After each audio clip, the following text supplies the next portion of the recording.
wataikana imani ya kweli. Mafundisho na wachungaji wao wa uongo wengi wanaangamia kwa kukosa maarifa.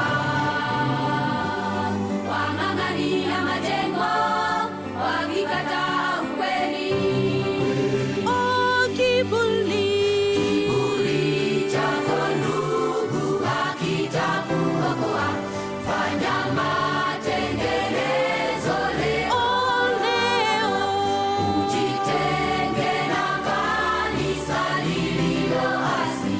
Ujenge imani kwa Yesu.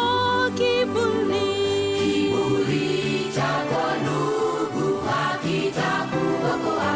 Fanya matengenezo leo. Ujitenge na kanisa lililoasi. Ujenge imani kwa Yesu. Mchungaji wako hatakuokoa. Jenga